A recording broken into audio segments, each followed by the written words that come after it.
Assalamualaikum warahmatullahi wabarakatuh.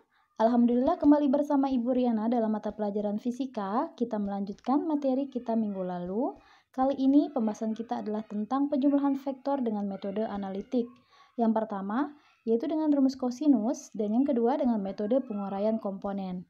Dengan menggunakan rumus kosinus, kita bisa menentukan resultan dan juga selisih dari kedua vektor yang membentuk sudut tertentu. Untuk menentukan resultan vektor, kita gunakan rumus R sama dengan akar F1 kuadrat ditambah F2 kuadrat ditambah 2 kali F1 F2 cos alpha. Sementara untuk selisih sama dengan akar F1 kuadrat ditambah F2 kuadrat dikurangi 2 kali F1 F2 cos alpha. Besaran vektor di sini bisa berupa gaya, kecepatan, perpindahan, dan lain yang termasuk besaran vektor ya. Jadi tidak selalu F. Nanti kita tinggal ubah sesuai dengan persoalan. Baik, untuk lebih jelasnya, di sini ada contoh soal. Dua buah gaya F1 dan F2 memiliki besar dan arah seperti tampak pada gambar. Resultan vektor dua gaya tersebut adalah, di sini kita lihat pada gambar F1-nya 10 Newton, F2 10 Newton membentuk sudut 60 derajat.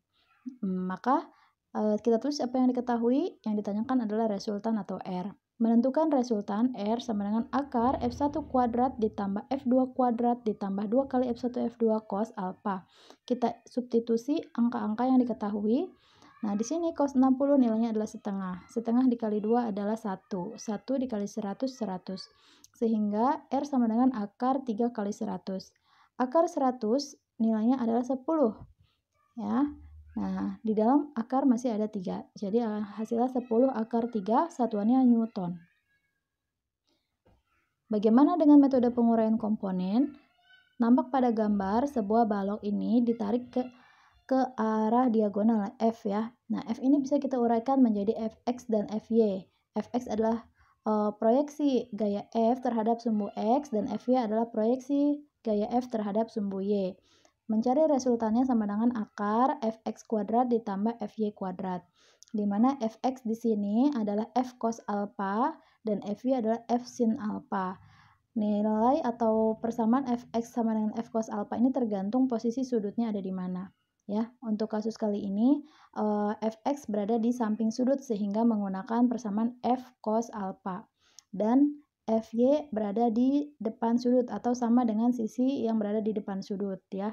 Panjangnya sama sehingga menggunakan F sin alpha. Alpha merupakan sudut yang terbentuk antara gaya dengan sumbu X. Di sini ada suatu contoh pada diagram kartesius ya, ada sumbu X, Y. Di sini ada sebuah vektor F1 20 Newton membentuk sudut 30 terhadap Y dan juga F2 10 Newton membentuk sudut 60 derajat terhadap X. Kita proyeksikan dulu F1 ke sumbu Y dan ke sumbu X. Ke sumbu Y menjadi F1Y, ke sumbu X F1X. F2 juga kita proyeksikan ke sumbu X yaitu F2X dan ke sumbu Y yaitu F2Y. Nah, yang pertama langkahnya adalah menentukan komponen-komponen yang termasuk vektor pada sumbu X dan juga yang termasuk komponen pada sumbu Y. Pada sumbu X di sini komponennya adalah F1X dan juga F2X. Karena F1X ke arah kanan dan F2X juga ke arah kanan, maka searah kita jumlahkan ya. Kita jumlahkan F1X ini karena berada di samping, sama dengan sisi yang berada di depan sudut 30, maka kita gunakan sin ya. F1 sin alpha. Dan untuk F2 ini karena berada di samping sudut 60 derajat, maka kita gunakan cos ya atau F2 cos alpha. Sehingga ketika kita input nilainya F1-nya 20, sin alpha sin 30 adalah setengah, F2-nya 10, cos alpha cos 60 adalah setengah, nilainya adalah 10 ditambah 5 atau 15 Newton. Untuk komponen vektor pada sumbu Y, kita lihat ada F1Y dan F2Y. Arahnya berlawanan, F2Y ke arah positif dan F1Y ke arah negatif. Sehingga dapat kita tulis sigma Fy sama dengan F2Y dikurangi F1Y. Ya, F2Y di sini merupakan sisi yang sama dengan sisi depan sudut 60, sehingga kita gunakan sin, F2 sin alpha. F1Y ini merupakan sisi yang berada di samping sudut 30, sehingga kita gunakan cos, yaitu F1 cos alpha, sehingga hasilnya 15 akar 3.